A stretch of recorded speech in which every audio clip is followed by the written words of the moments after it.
Hormuz straight बंद हो गया है, इसीलिए तेल की कीमतें बढ़ गई हैं और पूरे विश्व में इसका व्यापक असर देखा जा रहा है। लेकिन क्या आपको पता है कि होर्मुज़ स्ट्रेट के बाद अगर अब स्विस नहर यानी कि स्विस कैनाल को ब्लॉक कर दिया जाए तो फिर क्या होगा? ईरान के लिए 12 दिन के बाद अब हूती एक्टिव हो गई है और अब यही प्लानिंग चल रही है कि होर्मुज़ स्ट्रेट के बाद स्विस नहर को ब्लॉक करने की तैयारी हो रही है। जी हाँ, नमस्कार, आप देख रहे हैं न्यूज़ 18 का डिजिटल प्लेटफॉर्म। मैं हूं आपके साथ श्रुति श्रीवास्तव। होर्मुज़ स्ट्रेट के बाद अब ईरान की कोशिश स्विस नहर को ब्लॉक करने की है। इसके लिए ईरान ने अपने प्रॉक्सी हूती विद्रोहियों को एक्टिव किया है। हूती विद्रोही जल्द ही इस नहर को क्लोज करने के लिए लाल सागर में हमला कर सकते हैं। स्वेज नहर लाल सागर के रास्ते से ही होकर गुजरता है, जहां पर हूती विद्रोहियों का दबदबा है। स्वेज नहर को यूरोप और मिडिल ईस्ट का लाइफ लाइन माना जाता है। ITV न्यूज़ इंटरनेशनल के मुताबिक ईरान जंग के 12वें दिन हूती विद्रोही एक्टिव हो गए हैं। हूतियों ने कहा है कि वे जल्द ही स्विस नहर पर रॉकेट से हमला करेंगे, जिसके कारण इसकी आवागमन बाधित हो सकती है।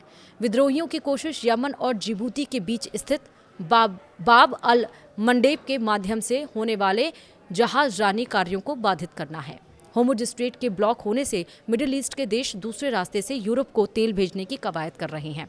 पहले स्विस नहर से प्रतिदिन 70 से 80 मालवाहक जहाज गुजरते थे। अब इसकी संख्या बढ़ाने की तैयारी हो रही है। अगर यह विकल्प तैयार हो जाता है तो ईरान के लिए यह झटका साबित होगा, क्योंकि ईरान की कोशिश है कि जंग लंबी खींचे ताकि दुनिया की अर्थव्यवस्था संकट में पड़ जाए। इस्लामिक रिवॉल्यूशनरी गार्ड यानी कि IRGC का कहना है कि अगर मिडिल ईस्ट में जंग लंबी चलती है तो वे 1 लीटर तेल भी बाहर नहीं जाने देंगे। दुनिया का 12% व्यापार स्विस नहर के जरिए होता है। स्विस नहर के जरिए कपड़े, इलेक्ट्रॉनिक सामान और तेल का सप्लाई होता है। स्विस नहर के कारण यूरोप से एशिया तक मालवाहक जहाजों की दूरी लगभग 7000 किलोमीटर कम हो जाती है। इसे यूरोप के लिए एक अहम रूट माना जाता है। इस नहर का नियंत्रण फिलहाल मिस्र सरकार के पास है। मिस्र में अल सीसी के नेतृत्व में अमेरिकी समर्थित सरकार है। स्विस नहर का पॉइंट अगर चोक होता है तो इसका सीधा असर भारत, चीन, जापान, दक्षिण कोरिया, सिंगापुर, फ्रांस, इटली जैसे देशों पर होगा। पहले से ही होर्मुज़ स्ट्रेट के बंद होने से दुनिया में मिडिल ईस्ट के जरिए तेल का 20% निर्यात कम हो गया है और अगर अब ये भी बंद हो जाएगा तो आप सोचिए कि क्या होगा। अब वक्त आ गया है कि ईरान, इजराइल, अमेरिका के बीच में जो कॉन्फ्लिक्ट है, जो जंग है, वो ख़त्म होना चाहिए।